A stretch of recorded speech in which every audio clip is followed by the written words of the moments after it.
السلام عليكم ورحمة الله وبركاته. ازيكم؟ عاملين ايه؟ يا رب تكونوا بألف خير. شوفوا، النهاردة هحكي لكم قصة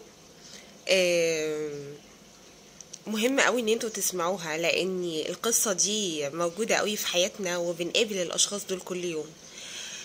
مع اني ما بحبش الوصم او ان اقول ان الفئة المعينة دي كذا او الفئة المعينة دي كذا، بس في النهاية دي قصة يعني. في النهاية احنا هناخد منها عبرة نقدر نتعامل بيها في شؤون حياتنا. القصة بتقول انه الحمار كان بيلف في الغابة، وكان بيقول لكل سكان الغابة انه ورق الشجر لونه ازرق زي ما انتوا شايفين ورا كده.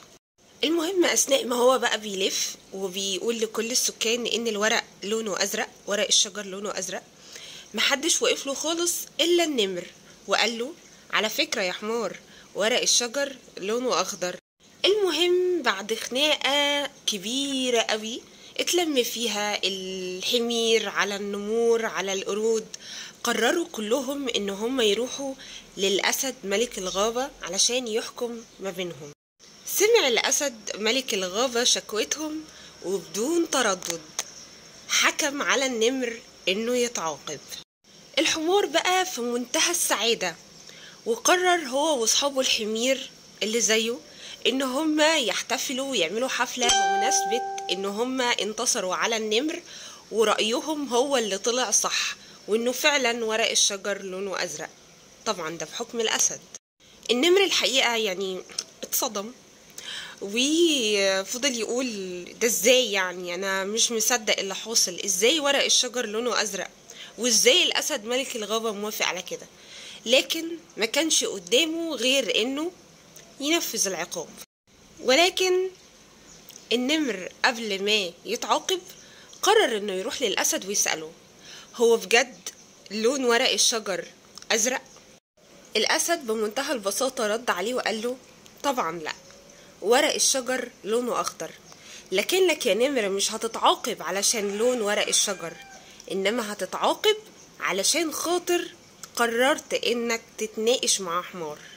وما يصحش طبعا انه حد قوي وعظيم زي النمر ان هو يضيع وقته في انه يتناقش مع شوية حمير ويحاول يثبت لهم ان رأيهم غلط. هتكون بتضيع وقتك لما تتناقش مع حمار هو مش فارق معاه اصلا الصح من الغلط، مش فارق معاه الحقيقة من الكذب، كل اللي فارق معاه انه يثبت ان رأيه هو الصح. العبرة انه في ناس كتير حوالينا قوي كده. شكرا للديك. في ناس بجد حوالينا يعني هم كده طول الوقت، مش قدامهم غير ان هم يجادلوا وخلاص، مهما كان اللي قدامهم بيقول ايه او لا. يعني احنا صح، احنا تمام، ما عندهمش اصلا يعني فكرة اني انا طيب اروح ادور على المعلومة واتأكد بنفسي، يمكن اكون انا مش غلط اصلا، انا مش نازل اوتيت كل العلم يعني. بس لا، هم كده يعني، فاهمين ازاي؟ ما احنا مش هنتنازل عن ان احنا صح خالص يعني.